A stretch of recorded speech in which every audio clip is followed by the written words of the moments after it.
Bonjour tout le monde, bienvenue pour ce nouvel épisode de mon podcast créatif. J'espère que vous allez bien, que tout se passe bien pour vous, que vos petits projets créatifs avancent bien également.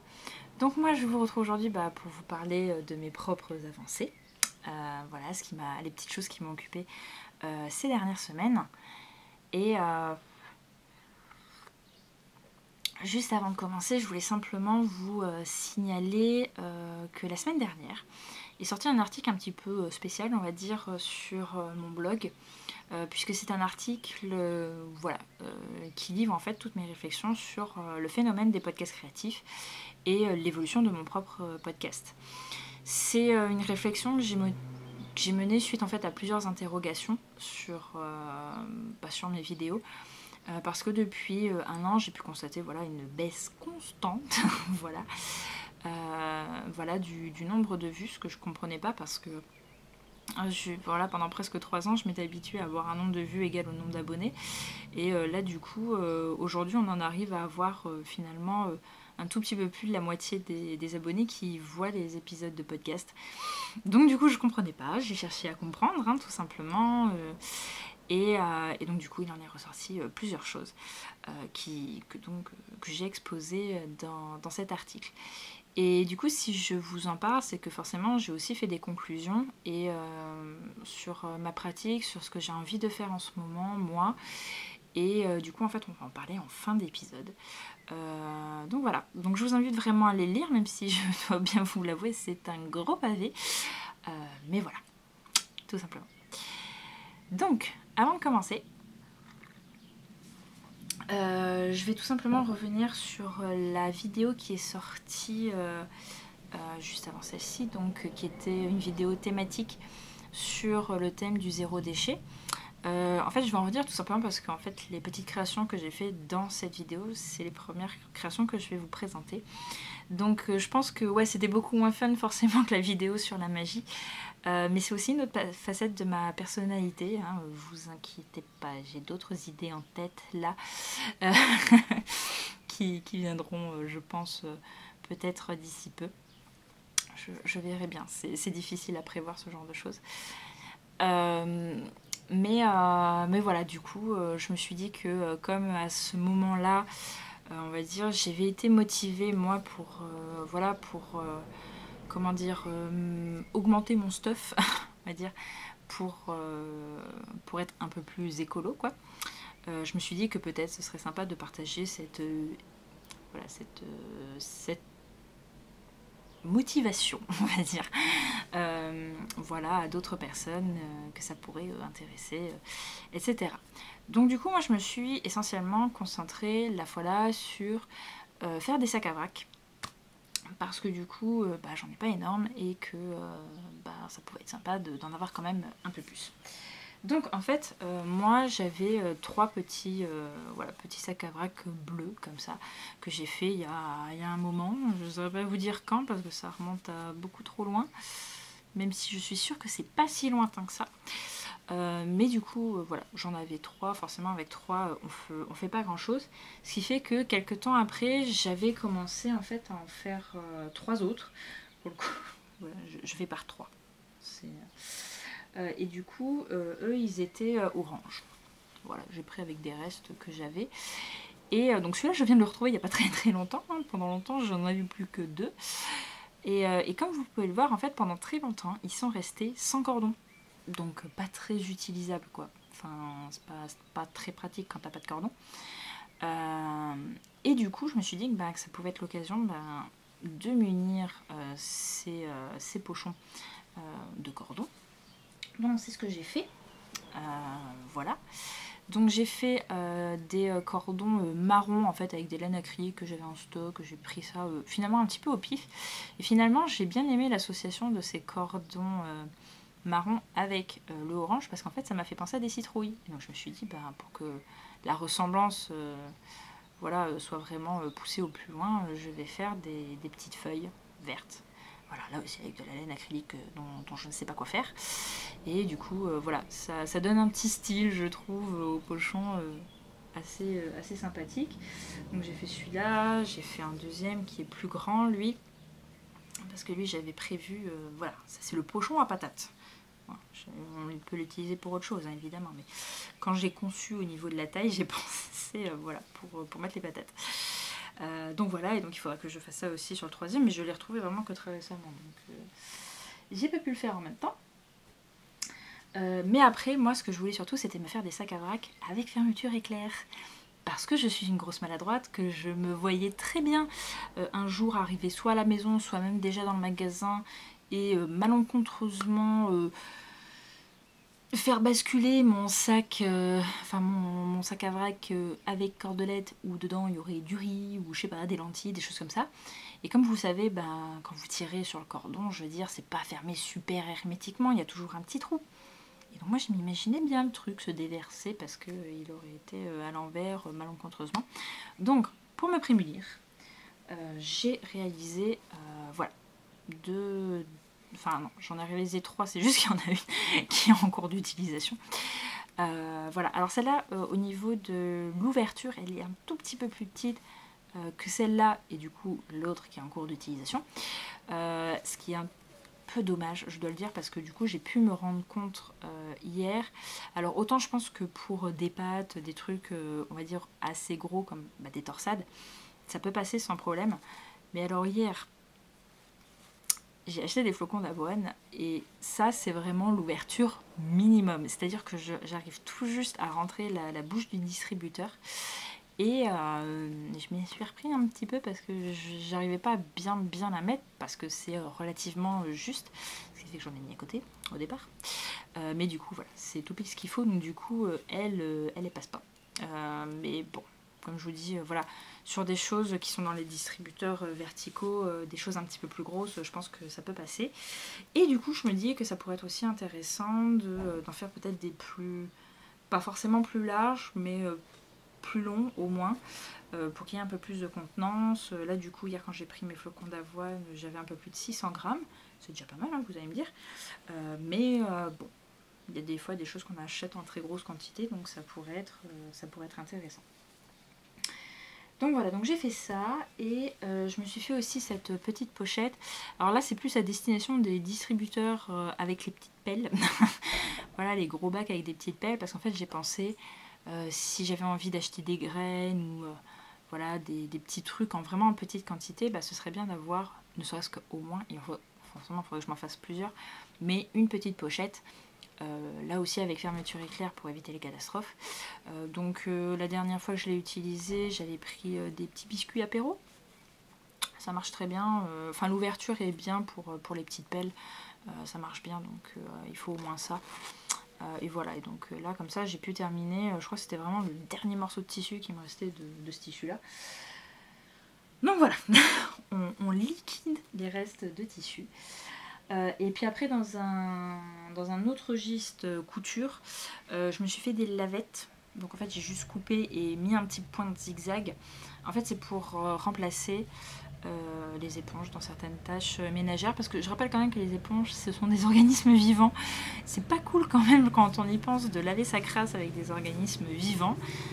Donc je me suis dit que pour certaines tâches ménagères où je peux aisément remplacer l'éponge avec des lavettes, autant en avoir sous la main.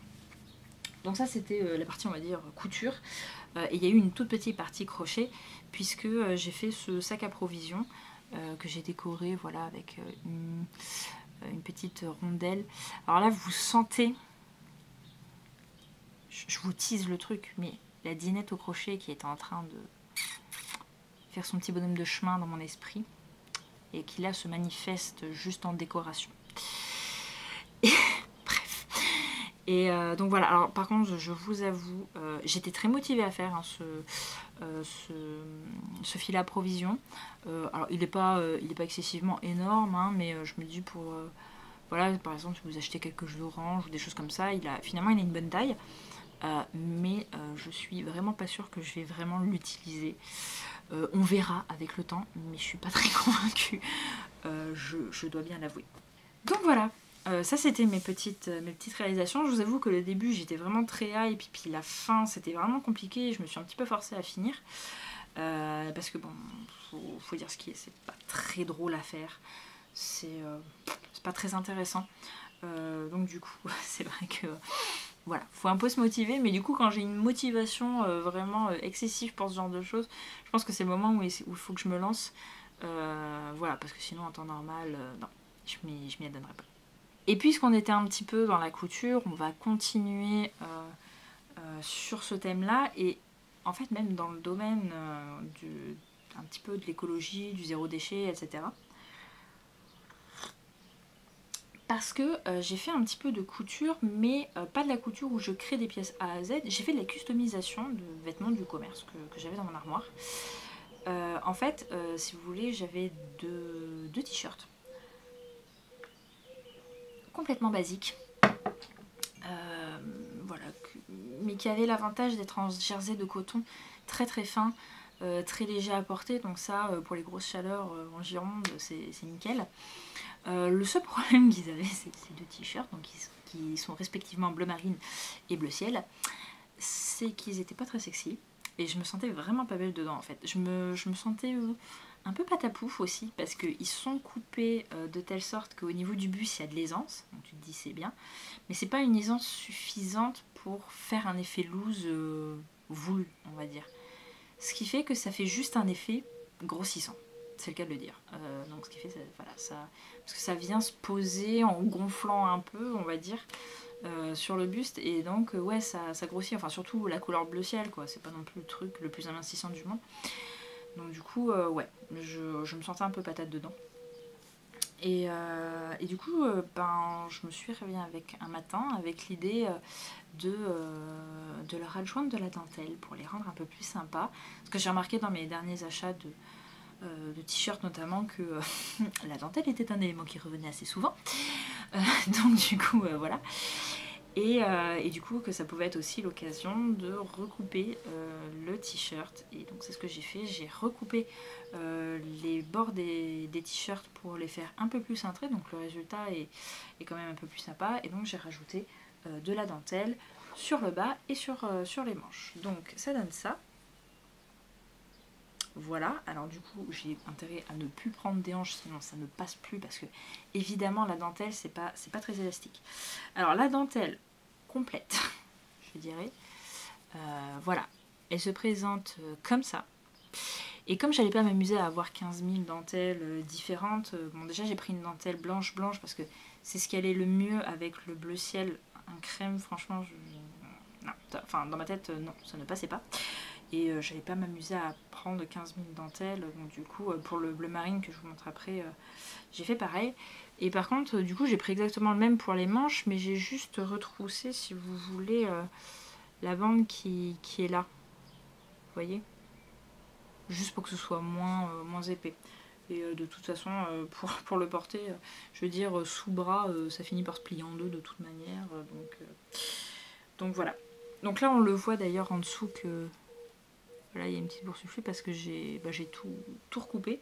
Je vous avoue que c'est une étape qui m'a fait un petit peu peur, parce que je me suis dit, est-ce que je vais flinguer mes t-shirts ou pas. D'autant plus que c'est une matière qui est pas facile, hein, qui est très élastique mais qui n'a pas de tenue. C'est un petit peu bizarre.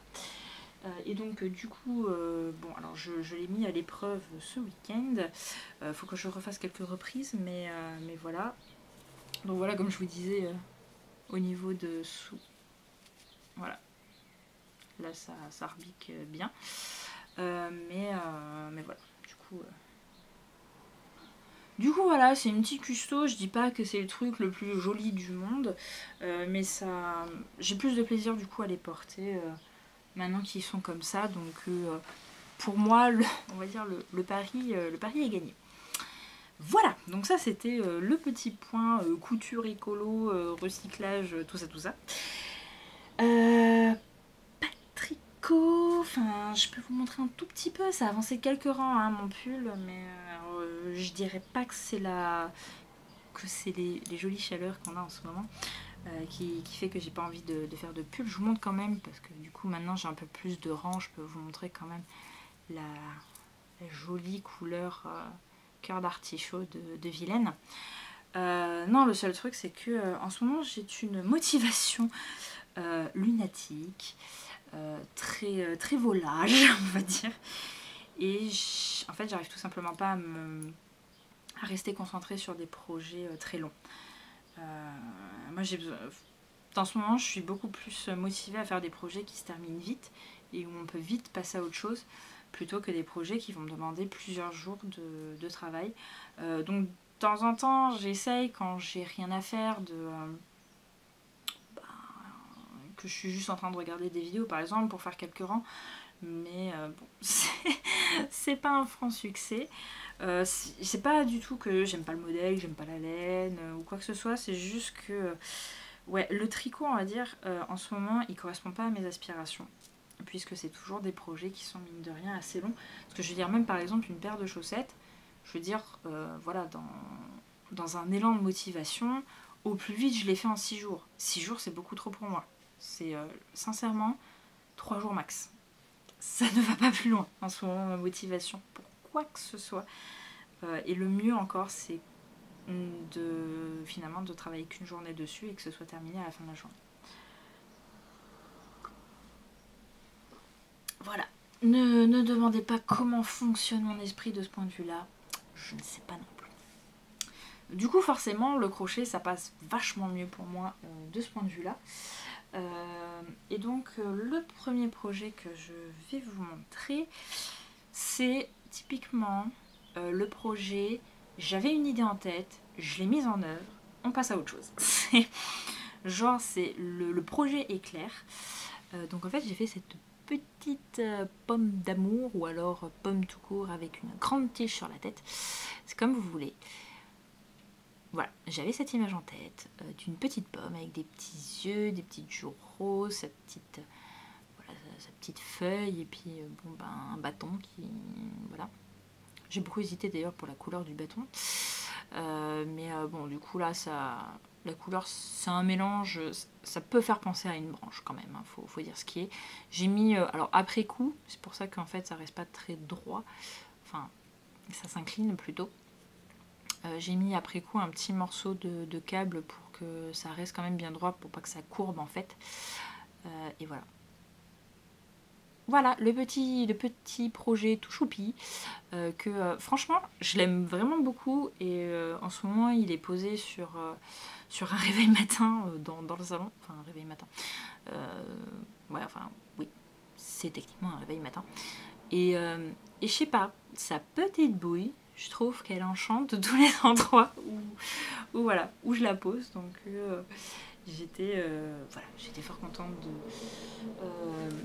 de la faire. Et je pense que à l'avenir, dès que j'ai des petites idées comme ça, je pense que ça peut être sympa de les mettre à l'œuvre juste comme ça. Et puis, même si après on passe très vite à autre chose, hein, finalement, on l'oublie, entre guillemets, assez vite. Mais voilà, c'est ce qui m'éclate vraiment avec le crochet, c'est de pouvoir faire un petit peu tout ce qu'on veut très vite. Et voilà. Mais vous voyez bien le truc venir là, quand même. Entre la rondelle de citron l'autre jour, sur l'autre projet, sur le sac, le panier à provisions. Excusez-moi, je perds la notion du temps. Entre, du coup, la petite pomme d'amour. Le fait, par exemple, aussi que l'autre jour, j'étais chez La Foire Fouille et je me suis acheté des gommettes dont je ne sais pas quoi faire, mais juste parce que je les trouvais cool, je les ai achetées. Vous savez qu'est-ce qui est de retour? La dinette au crochet. Sincèrement, quand j'ai tourné le dernier épisode, je pariais pas un copec que ça me revienne aussi vite en tête. Bah j'aurais dû. Voilà. Du coup, ouais. Re-Adonf. En fait, voilà, quand j'y ai pensé il y a quelques semaines, j'avais des idées en tête et tout, puis ça m'était passé, voilà, quand je vous dis que j'ai vraiment la motivation volage, ça m'était passé, puis finalement, c'est revenu relativement assez vite. Et une idée que j'ai eue vraiment tout de suite, on va dire, enfin, que je voulais vraiment mettre en œuvre en premier, c'était un plateau de fromage.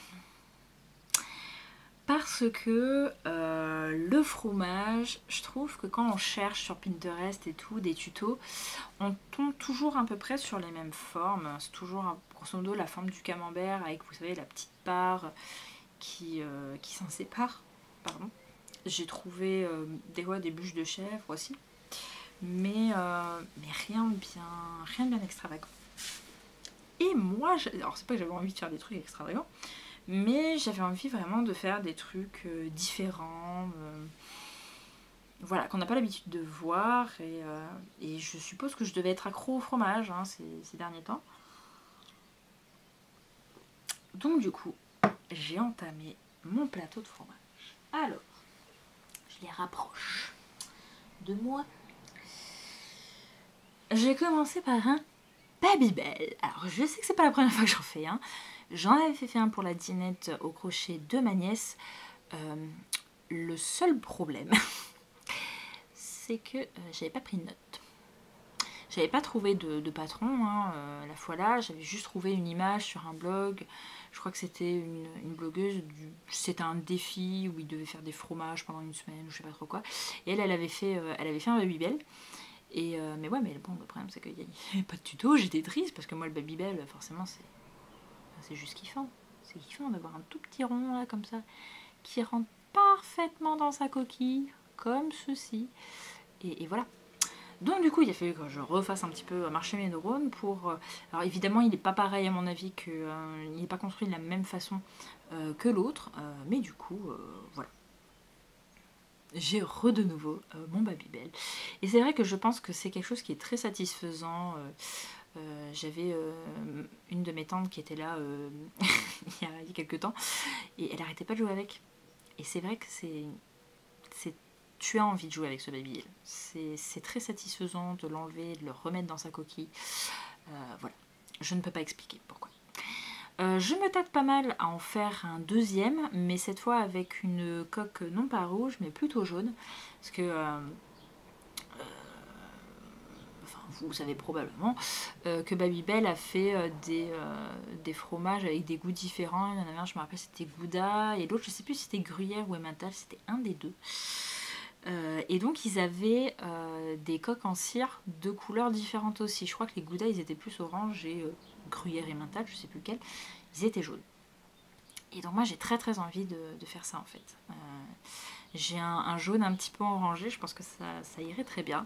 Donc bon, on verra si je fais ça dans les prochains temps, parce que là, bon, je vous avoue que les fromages, c'est pas que j'en ai un peu ras la casquette, mais j'aimerais faire autre chose. Donc voilà, donc ça c'était le premier. Le deuxième, alors j'ai opté pour un classique de chez Classique, la petite bûche de chèvre. Voilà. Et ses rondelles. Alors, la bûche de chèvre, parce que ouais, c'est un classique des fromages. Alors non pas que lui on le voyait pas beaucoup, etc. Je dis pas le contraire, mais j'avais du coup envie d'en avoir un. Tout simplement. Et du coup j'ai opté pour une bûche de chèvre cendrée pour apporter voilà, un petit peu de variation au niveau des couleurs. Parce que bon, bah, y a pas beaucoup de fromages hein, qui sont gris. Hein. Et du coup voilà, ça aurait permis... Enfin voilà, je voulais vraiment une diversité... En fait, pour mon plateau de fromage, je voulais une diversité de formes et une diversité de couleurs. Donc voilà. D'où l'option bûche cendrée. Alors je vous avoue que aussi simple que ça puisse être, ça m'a posé beaucoup de soucis. D'une part, sur le parti pris esthétique, on va dire, des rondelles.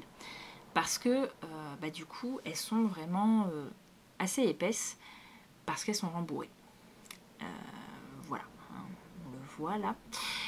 Ce qui fait que bah, le fromage, il dépasse de la croûte, quoi, si vous voulez. Donc c'est vrai que ça peut paraître un petit peu bizarre. Hein. On pourrait presque finalement croire à des macarons très plats, hein, en quelque sorte. Mais non, du coup, c'est pas ça. Mais chacun ses tics, hein, vous allez me dire. J'avais un problème. C'est que la bûche principale, elle allait être forcément rembourrée. Je veux dire, ça c'était...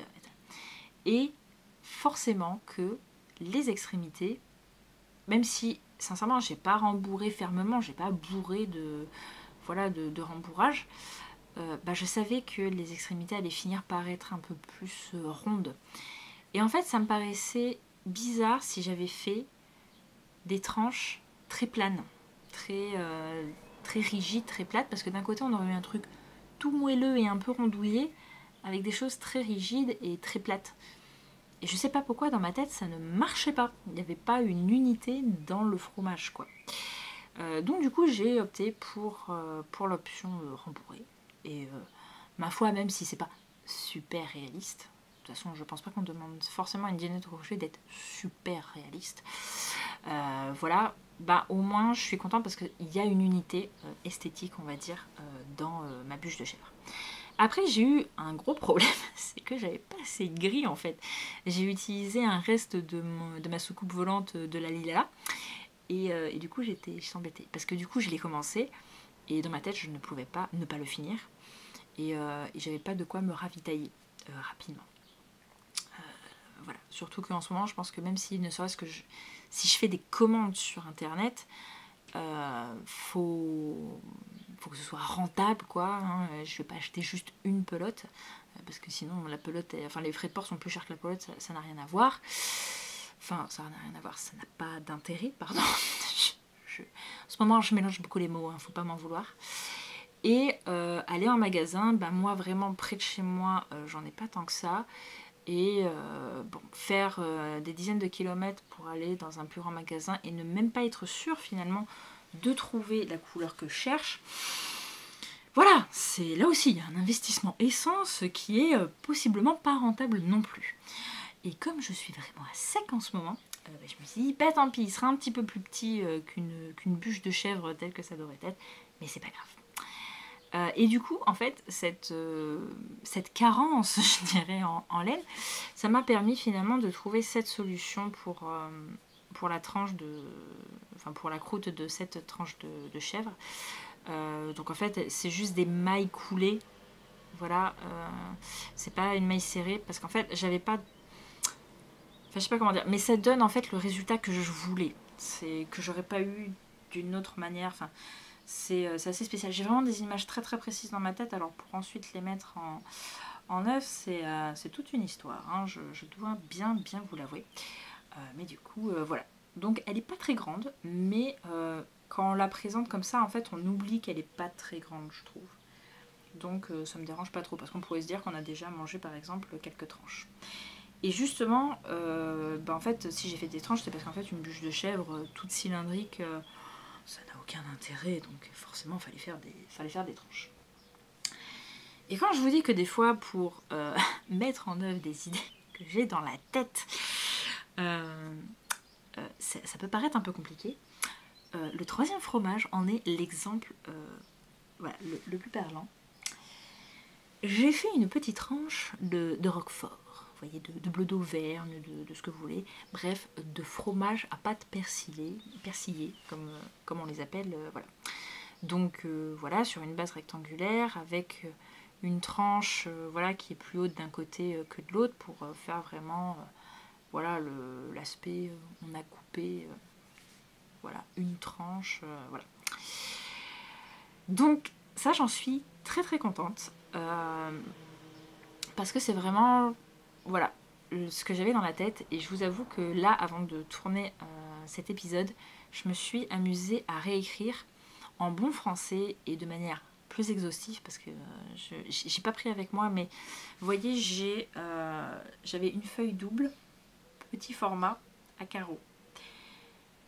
Une page par fromage, il y a les explications. Est-ce que vous voyez un peu le truc, comment c'est abrégé à donf? Voilà, donc je me suis dit, si je l'ai fait vraiment plus tard, je pense qu'il y a des informations qui vont me manquer, donc je me suis amusée à tout réécrire. Et très sincèrement, j'ai eu du mal à expliquer comment il fallait le construire. C'est parce que en fait, donc cette base rectangulaire, on aurait pu penser effectivement qu'on allait faire en aller-retour. Sauf que j'étais très embêtée parce que je voulais pouvoir faire voilà, des tâches absolument à chaque rang. Le seul problème, c'est quand vous faites en aller-retour, un coup vous avez votre fil à l'arrière et un coup vous avez votre fil à l'avant quand vous êtes sur l'arrière. Vous voyez? Donc du coup, ça me paraissait un peu, pas impossible, mais un peu compliqué parce que je me suis dit, mais si j'ai les fils sur l'arrière, il faut que je les rentre ensuite sur l'arrière de l'ouvrage pour que tous les fils soient... Enfin bon, c'était juste pas possible. Donc enfin pour l'aller-retour du moins. Donc du coup en fait je n'ai fait que des allées. C'est-à-dire que je finissais un rang, je coupais, je reprenais au début, je faisais un rang, je coupais, je reprenais au début, etc. Ce qui fait qu'en plus ça donne vraiment l'aspect du crochet comme quand on crochette en rond, qui est un aspect esthétiquement qui me plaît beaucoup plus que le crochet aller-retour, très sincèrement. Et du coup après même pour, d'ailleurs en fait c'est comme ça l'endroit, et ensuite même pour faire du coup les tâches. Donc du coup, alors moi, j'ai choisi la facilité à donf. Je vous avoue, j'ai même pas vraiment très bien réfléchi, mais du coup, je me suis notée, après réflexion d'une abonnée sur Instagram, qui m'a cité, mais pourquoi t'as pas fait suivre ton fil? Parce que en fait, à chaque tâche bleue, je coupais mon fil. Alors, je vous dis pas le bordel qu'il y a, pardon, derrière. Il y a un paquet monstre de fils. Alors moi ce que je faisais c'est que je prenais le fil de début, le fil de fin de cette maille bleue, je faisais un petit nœud histoire de sécuriser, mais c'est vrai que je me suis retrouvée avec 15 000 fils. Moi ça m'a pas dérangé plus que ça, mais c'est vrai que ça pourrait être peut-être plus intéressant de faire suivre le fil dans les mailles blanches jusqu'à la prochaine maille bleue. Et voilà, et même pour avoir en fait cette forme de maille, le changement de couleur se fait pas de la même, enfin il se fait d'une manière on va dire relativement particulière, parce que j'ai une seule maille mais j'ai deux boucles bleues que je n'ai au final après crocheté que sur le brin arrière pour que vraiment la tâche ressorte. Parce que là je vais vous montrer une maille bleue que j'ai fait sur une vraiment sur une seule maille. Vous voyez ici, ça se voit pas. C'est pour ça que j'ai opté pour cette façon de faire. Bon, elle est un peu spéciale. Je me la suis bien... Je vais pas vous embêter avec des détails techniques. Hein, voilà. Mais pour vous dire que lui, il m'a donné quand même... C'était un petit peu fastidieux de faire ces deux tranches. Après, bon... enfin, ces deux rectangles. Et puis la tranche vraiment du morceau. Bon, ça c'était une bagatelle. Voilà. Et c'est vrai que pour celui-là... Mais bon, là, je l'ai fait aussi, mais j'essaye toujours de faire en sorte d'avoir toujours une ligne, enfin lors de ma couture, de toujours à un moment donné ne prendre qu'un brin d'une certaine maille, pour qu'en fait il y ait soit une ligne bien de démarcation, pour oui en fait ouais c'est ça, pour qu'il y ait une belle ligne de démarcation et qu'on voit bien les côtés, etc. Vous voyez là, parce que finalement sur la tranche je prenais la maille entière quand j'étais en train de coudre, mais je ne prenais qu'un brin de la maille correspondante sur le rectangle. Et j'ai fait comme ça sur tous mes fromages. Donc voilà, je me suis éclatée. Bon, après, bon, je suis partie faire quelques escapades ces derniers jours. Notamment une à Aubusson pour voir la tombée de métier de la nouvelle tapisserie Tolkien. Voilà. Et du coup, je n'ai repris que ce matin ce petit plateau de fromage. Donc ce matin, j'ai fait un fromage que j'aime bien. Alors bon, on peut se dire que niveau forme, il est un peu obèse et tout, mais bon, je veux dire, de toute façon, il y a toujours un petit peu d'interprétation, de figuration, je dirais, dans la dinette au crochet. Mais j'adore le brie. Je voulais vraiment un fromage qui avait vraiment une forme triangulaire, pardon. Parce que bon, là c'est rectangulaire, hein, c'est triangulaire là, mais c'est super léger. Je voulais vraiment un fromage voilà, triangulaire, donc je me suis fait une pointe de brie. Donc voilà, donc j'ai été m'acheter quand même, ça m'a d'ailleurs coûté une fortune juste pour pas trop me déplacer. Voilà, un coton jaune pâle pour faire l'intérieur, pour que ça se démarque bien quand même de la croûte blanche. Et puis de toute manière, le brie a plutôt une pâte assez un petit peu jaune comme ça, pas trop crème mais vraiment un peu jaune. Et voilà, donc j'ai fait ça ce matin. Enfin, bon, j'avais un petit peu commencé la pointe il y a quelques temps pour voir comment m'y prendre, mais du coup j'ai terminé ça ce matin et donc voilà. Voilà, je suis contente, j'ai fait un de mes fromages préférés. Voilà, donc ce qui fait que je me retrouve avec 4 fromages avec 4 formes différentes, hein, puisque là j'ai un fromage triangulaire, j'ai du mal, j'ai un fromage cylindrique, j'ai un fromage ovale, enfin bon voilà, mais là on a un fromage en plus qui a une enveloppe qui s'enlève, et puis j'ai un fromage rectangulaire avec presque tous des couleurs différentes, hein, parce que là on a du gris pour le cendré, là bon, on a un fromage un peu plus classique, blanc-jaune, On a un fromage avec des taches bleues. Et du coup là, bon, l'originalité du Babybel, c'est d'avoir cette enveloppe rouge. Donc voilà. C'est, on va dire, mon premier plateau de fromage. On va dire ça. En quelque sorte. J'ai d'autres idées en tête, notamment je me suis dit ça pourrait être sympa de faire du morbier, de la mimolette, mais j'attends vraiment, je vais mettre ça pour plus tard. Voilà. Je garde ça pour plus tard. Je me dis comme ça, si un jour j'ai genre 2 autres fromages dans la tête que j'aurais envie de faire, bah ça me ferait un deuxième plateau de 4 fromages. Et donc ce serait plus simple là, plutôt que de tout faire d'un coup, puis après faire que un petit. Parce que très sincèrement, concevoir ça comme un plateau de fromage, c'était vraiment cool. J'ai adoré. Je suis en train de regarder la vidéo, ça fait 17 minutes que je vous parle de mes fromages au crochet. La durée de la vidéo va exploser à cause de ces fromages. Mais ça m'a tellement éclaté. Enfin, vous pouvez même pas imaginer à quel point la dinette au crochet, et je saurais pas expliquer pourquoi, mais ça m'éclate à donf. Je me suis vraiment rendu compte parce que, vous savez, j'ai essayé il y a quelques temps de vendre mes créations. Très clairement, on laisse tomber, hein, ça. Je pense que les gens, c'est beaucoup trop compliqué de trouver un équilibre entre un prix que les gens acceptent de payer et une juste rémunération du temps qu'on a passé dessus. Mais par contre, je vous disais que moi, un truc que j'aimerais bien tester finalement aussi, c'est voilà, c'est les patrons. C'est les patrons. Bon, j'ai fait ça pour les nifleurs. Il y a aussi peut-être le mignon qui va refaire surface un de ces jours quand je prendrai le temps de le faire. Voilà, qui étaient des patrons gratuits qui étaient sur mon ancien blog, donc voilà, il le reste bien évidemment.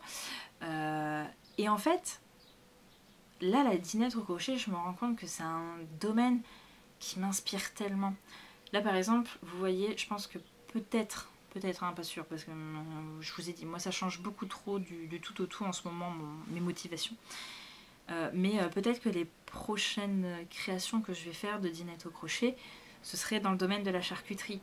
Je suis en train de réfléchir à comment je pourrais faire des tranches de poitrine fumées, vous voyez, un beau saucisson, tout ça.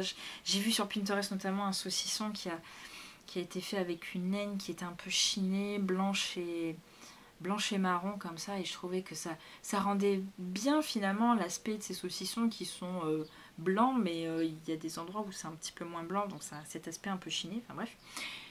Donc, mais après il y a tellement de domaines, je me suis imaginée à faire carrément des vrais plats aussi, des plats à part entière en crochet.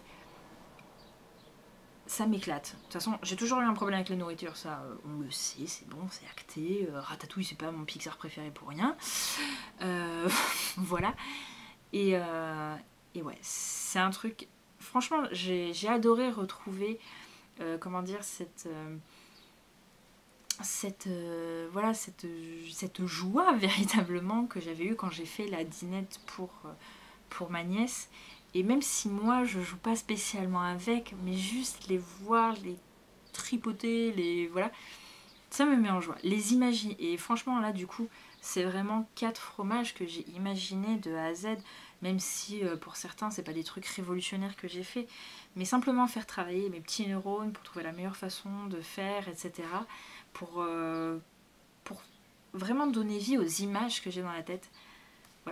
Ça m'a super éclaté et du coup j'étais trop contente. Enfin, je suis trop contente de les avoir. Je vais faire une petite pause, hein. Là forcément je vais essayer de faire 2-3 autres trucs, mais après je pense que je reviendrai assez vite sur ce thème de la dinette au crochet parce que voilà, ça m'éclate beaucoup trop. Voilà, donc dinette au crochet, c'est bon. On referme le chapitre, je bois un petit coup de thé pour me réhydrater.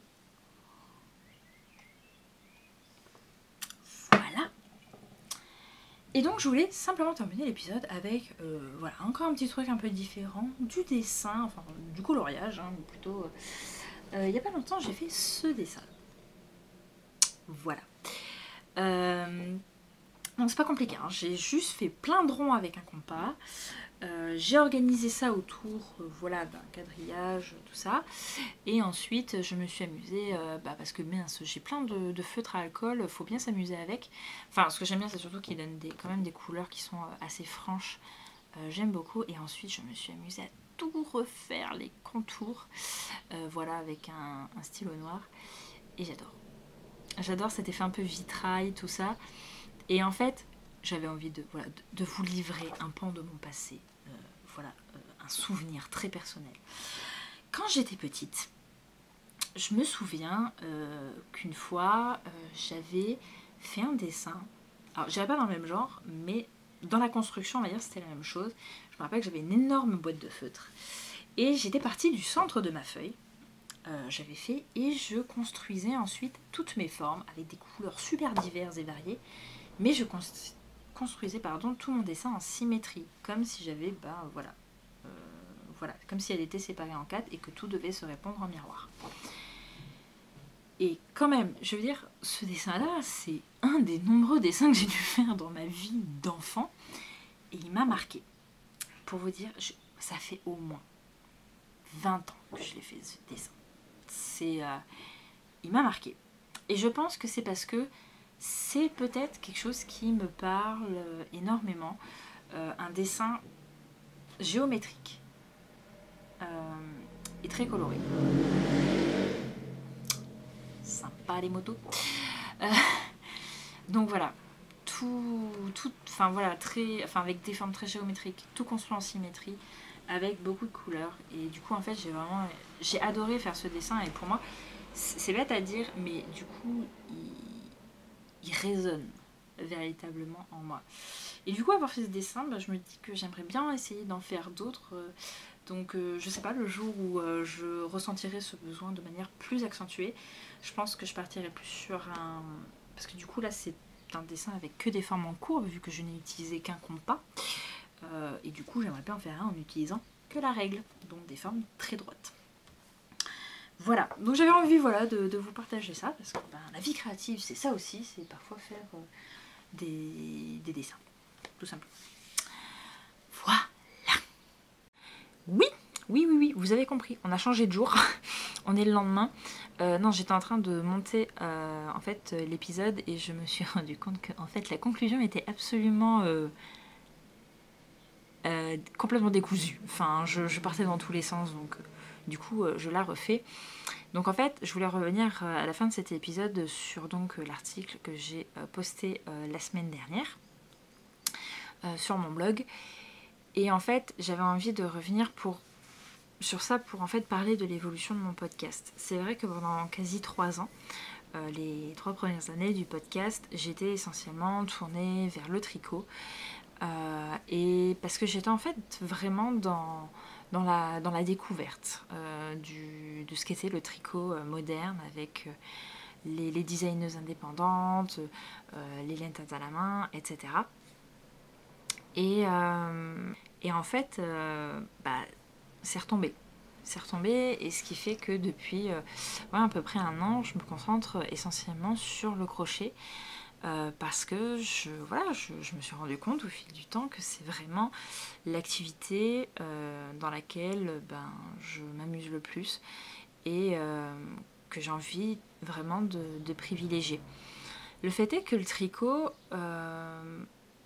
je sais pas, même si j'aime beaucoup ça, je trouve qu'on peut faire des trucs géniaux, j'ai jamais ressenti le besoin de faire parler mon imagination à travers ce média. J'ai jamais ressenti le besoin de me lancer dans des designs de patron. Ça m'a jamais intéressée, donc du coup je me suis même jamais vraiment intéressée à comment on construit un tricot finalement, quelle que soit la pièce en question. Et par contre avec le crochet, j'ai envie de dire ça s'est fait naturellement. Peut-être parce que comme je l'explique, je suis pas quelqu'un qui est très intéressé par la mode, et finalement le tricot c'est essentiellement de la mode, finalement tout comme la couture, et que moi je suis finalement, je dirais, une grande enfant, et donc je suis plus dans réaliser des sortes de jouets, des peluches, ce genre de choses, et du coup le crochet ça se prête vachement bien à ça. Et du coup, c'est vrai que c'est assez vite que j'ai pu me débrouiller, si je puis dire, par moi-même et mettre en œuvre les idées que j'avais dans la tête. Donc voilà, le tricot, il y en aura toujours dans ce podcast, mais très peu. Très peu par rapport au crochet. Et je pense que c'était aussi l'une des raisons pour laquelle mes vidéos étaient de moins en moins vues. C'est parce que je m'éloigne de tout ce que la majorité des personnes qui regardent des podcasts créatifs sont venues chercher. Du tricot, de la couture, voilà, se faire des fringues de fou. Et moi, je suis la gonzesse de 26 ans qui, non, moi je veux me faire des jouets. Voilà, parce que c'est ça qui m'amuse le plus. Voilà, j'ai envie de m'amuser. Et voilà. Enfin, c'est... Voilà, je voulais juste... voilà, notifier ça, en quelque sorte. Et voilà.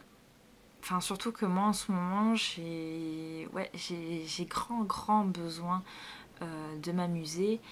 Et ouais, c'est le crochet qui me permet le plus voilà, de m'épanouir créativement. Voilà. Donc, si vous êtes en recherche voilà, de beaux vêtements, c'est pas ici qu'il faut aller. Moi, je vais vous proposer. Je vous en proposerai de temps en temps, bien évidemment. Mais moi, je suis la grande fille qui aime faire des petits personnages et de la dinette au crochet, tout simplement. Donc voilà, du coup cette vidéo va faire 50 minutes je crois à peu près. C'est absolument énorme. Mais bon, je suis désolée, je me suis tellement emballée sur mes fromages. Voilà, donc j'essaierai de faire attention la prochaine fois. Parce que voilà, c'est pas en soi, c'est pas grave, mais j'aime pas que ça dure 15 plombs non plus. Donc voilà, et peut-être que c'est aussi une caractéristique du podcast que vous aimez bien, le fait que ça dure d'habitude pas trop longtemps.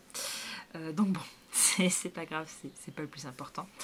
Donc sur ce, je vais vous laisser, je vais rajouter ce bout de vidéo à mon montage, et puis je vous dis à la prochaine et je vous fais des gros bisous. Ciao!